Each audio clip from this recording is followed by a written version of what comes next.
Where do we start? Do we start with the guy who the Flyers own the rights to?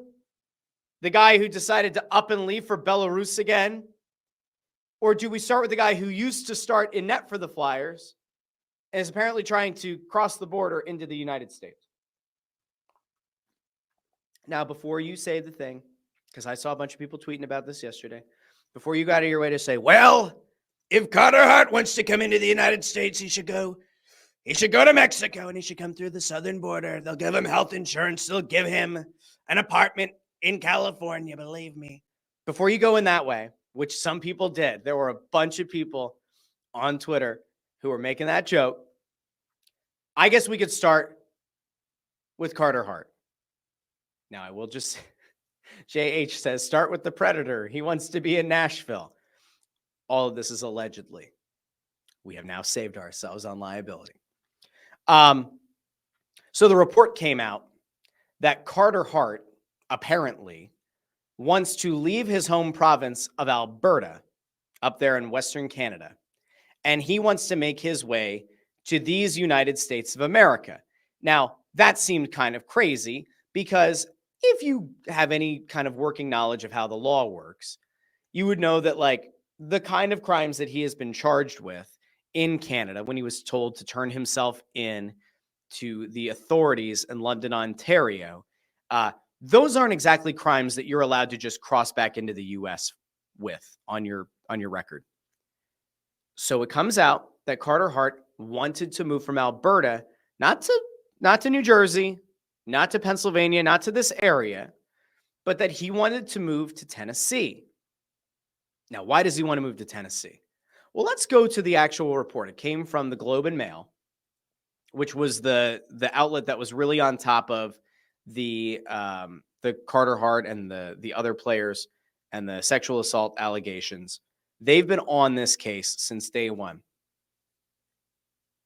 So Carter Hart says that he has previously been denied re-entry into the U.S. because of pending criminal charges. So we'll go to the quote and we'll go to the blurb from this. And I would encourage people to go check out the full story because we like to support good journalism here at the Russ Joy Show. So Mr. Hart, a former Philadelphia Flyer, said he intends to move from his home province of Alberta, Tennessee to work out full-time with a fellow former professional hockey player. And then he wrote, if I am required to attend the pretrial motions, whether in person or remotely, it would be impossible for me to maintain my daily training regimen. His affidavit says he also hired an immigration lawyer. He then goes on to say, I have been previously denied entry to the United States due to my criminal charge. And then through the court, the Crown did not oppose the applications. That was for Hart and for some of the other players that also wanted to leave Canada to go pursue other kinds of employment. When Justice Thomas granted the players permission to not attend the hearings, he said they all have legitimate grounds. So I just want to go back to like something in this because there's some fucking audacity here. Okay. So Carter Hart, the entitlement here is just wild. Now, everyone has the right to be presumed innocent until proven guilty. That is true. The accusations being made against Carter Hart aren't that he broke into a car. They're not that he embezzled money. They're not that he stole a couch from his neighbor's porch. It's not that he even went for a joyride in somebody's car. It's not that he resisted arrest. It's not that he led the police on a high-speed chase. It's that he, along with other players, sexually assaulted a young woman who allegedly was intoxicated, who allegedly did not have the ability to or did not provide consent. Okay? So Carter Hart can kindly fuck off and miss me with this idea that him having to attend pretrial motions remotely would make it impossible for him to maintain his daily training regimen. Fuck off. Genuinely, fuck off. By the way, somebody just remind me really quickly. He lives in Alberta. That's in Canada. Hockey is popular in Canada. There are ice rinks in Canada. Hockey is the number one sport in Canada. There are many hockey players in Canada. But his excuse for getting out of having to attend any kind of a pretrial motion, whether in person or remotely, is because it'll mess with his daily training regimen, and that he wants to move to Tennessee, of all places, to go actively work out and to train with a former pro hockey player. That's why he needs to go. Fuck off, dude. Seriously. It is such an unbelievably entitled stance to take, and it is devoid of logic and reason. Let's try to be a little bit realistic. Why does Carter Hart not want to stay in Alberta? Because everybody fucking knows what he is charged with. Because everyone knows who he is. Because he has been charged with heinous crimes. That's why he doesn't want to stay in Alberta.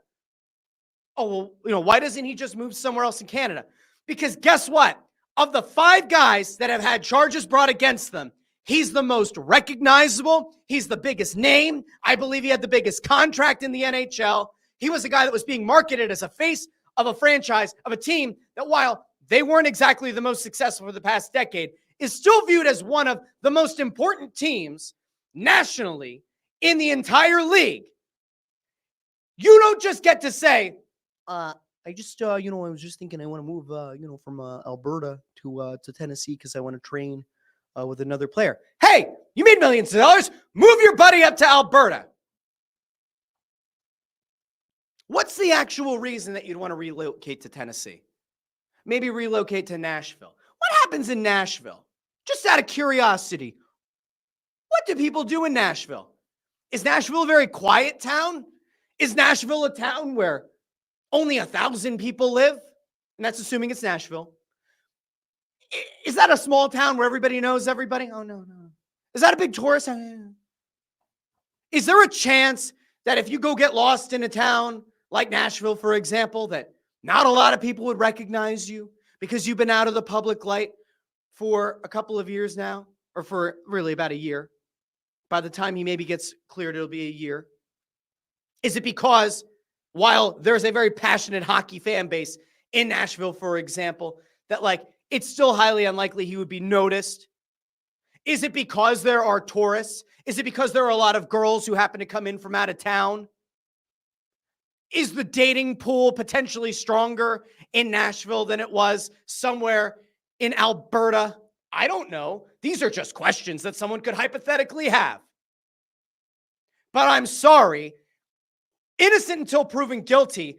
But if I'm a judge and I have to make the determination on whether I want to let one of these 5 guys out, given the high-profile nature of this case, given the potential cover-up that may or may not have been part of the entire investigation, I'm not letting these guys out.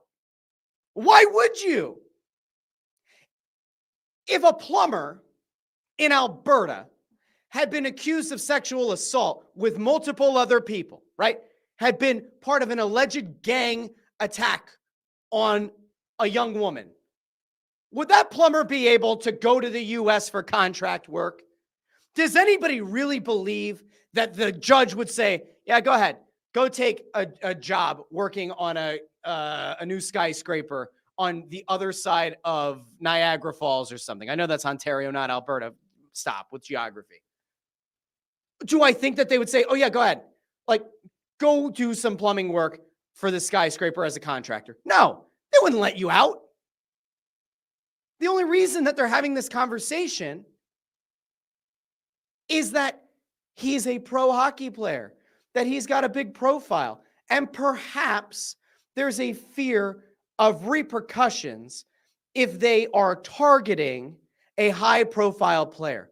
But I'm sorry, you don't get to just go across the border into the U.S. with these kind of accusations against you.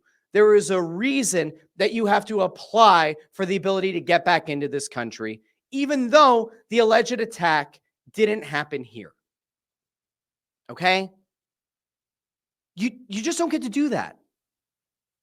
And you can miss me with this shit. It's not okay. I believe truly anybody who gets accused of whatever, there are charges. There are people that are ultimately cleared, that are proven innocent. There are people who are proven guilty. There are people that go to a plea. I will say that if these accusations are false and these guys are given the opportunity to clear their names and there is evidence provided that clears them, by all means, resume your hockey career.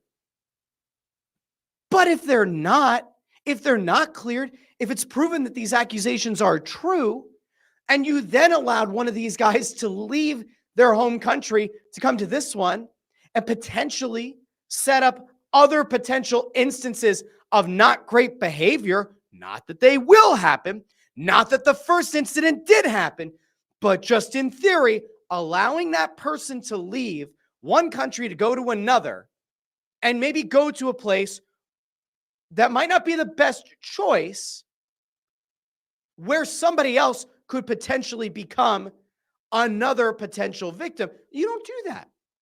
I don't understand what goes into the thought process of potentially letting this guy come back into the U.S. Now, the Canadian court, I don't know how this will work. I don't know if it comes down to the Canadian court saying we will give, the rubber stamp of approval on our side, but the U.S., you still have to appeal, and that's why there's the immigration attorney. And you're going to appeal to the U.S. But if you're the U.S., why let him in? Seriously, why?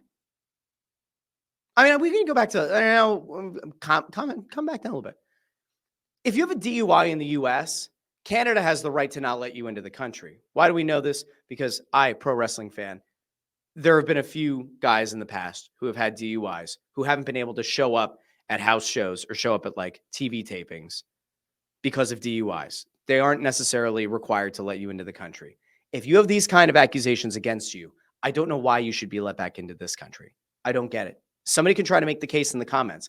And if you're listening to this after the fact in the podcast feed, you want to tweet at me, you want to DM me, whatever, by all means, you can let me know. You can make the case. And again, I will say that if he is innocent, if he is cleared, all of that, good on him. He can go out, he can resume his hockey career. He'll probably sue the NHL for lost wages, right? He'll make all his bank back and he'll still have a chance to resume the career. Now, I do think that for these 5 guys, their career in the NHL is probably over unless they are fully cleared and it's proven that all these accusations were 100% fabricated. They would need to super clear their names because otherwise it is a toxic, radioactive situation that I don't see an NHL team wanting to get involved with. That's just me. That's just where my head is at. I could be wrong, but I don't think in this case I am. I'm going to go over to the comments. Let's see if maybe I was being #heartless. Let's see what people are saying. Ford said, I don't know what this one was about. Let's see. JH says, can you blame him? I can't think of any hockey players in Alberta he can train with. They're everywhere. Andrew Fawcett says, Hart should learn how to operate heavy equipment, like for Menton, who actually is doing construction work, apparently. Which, I mean, he didn't have the millions and millions to fall back on like Hart did. So he's actually had to try to find a new career or something in the intermediary. Allison says, why would you think he would have knowledge about the law after what he participated in, allegedly? He's an idiot and an F-wad. Andrew seems to agree. Allison asks, is his statement supposed to invoke sympathy in us? Good God. Yeah, I mean, if we go back to this, right? It would be impossible for me to maintain my daily training regimen. That's like the douchiest thing. That is legitimately one of the douchiest things. And that's supposed to get the job done. My training regimen. Andrew says, entitlement is the perfect word. Isn't this how they all got involved in this mess? You have to go back and we're going to tread lightly on some of the accusations and how things may or may not have unfolded. Nico thinks that he should be in prison. JH says daily training like he's going to get picked up by a team. Allison says preach. We got some claps coming through. Chris Freed says was channeling Bundy, had to turn down the volume of the laptop. Sorry, Chris. Apologies. Andrew thinks that the guy's lonely, needs to find another pond to fish in. It's awful. I feel little empathy or sympathy. I will go back to this really quick. This one by JH. Daily training like he's going to get picked up by a team. Here's what I thought was going to potentially happen. Okay. There was a rumor that had floated around that teams in the KHL might have been interested in going after any of these guys, even potentially Hart. Now this is going to be hard for many, if we remove the accusations for a second, if we remove the entire discussion around why he's not playing in the NHL right now, Carter Hart would be a massive upgrade at goalie for virtually any and every KHL team, right? He's a very good goalie. Do I think he was like a top 5, top 10? No. But would he go to the KHL and find a ton of success? Yes. Would he get paid considerable amounts of money? Yes. I'm a little bit surprised that there wasn't more traction to him trying to apply to go to Russia to play in the KHL for like a year or so until the legal process plays out in Canada, because all the reporting to this point has been that if this were to go to trial, it wouldn't be until sometime next year. So he's not going to be playing in the NHL this upcoming season. Unlikely he plays in the NHL the following season. You would think that like you might want to go to the KHL and make more money there than you would make anywhere else. And that hasn't happened. Like that part hasn't existed. There was a very brief rumor, and I think it was mostly like just a fake report. I'm a little bit surprised it didn't happen, but that almost tells you more than anything else, right? Like none of these guys, including Hart, have apparently been approached with a good enough offer, or there hasn't been any traction to the notion of any of them going abroad to play. And you know what? Maybe they aren't going to do it because a judge would look at that and say, why would you be allowed to continue the career that you have right now? I don't know. Philly fan says, love living in the guilty until proven innocent world. Like I said, if he's innocent, he'll get to clear his name. He'll get to do what he needs to do. And he'll get to sue the league for costing him wages. He'll get to sue the league for slander or libel or whatever. He'll get to sue the police department. Maybe like, I don't know who he's going to sue, but he'll get to, if his name is cleared, he could potentially take legal action. And again, if he's innocent, if these other guys are innocent, by all means, they can use the legal system, just like how this, the victim in this case is trying to use it on her end. Reed DeFord says that it's more likely that he'd be a flight risk if he goes to Russia and would not come back. While I understand the line of thinking, he's still a young guy.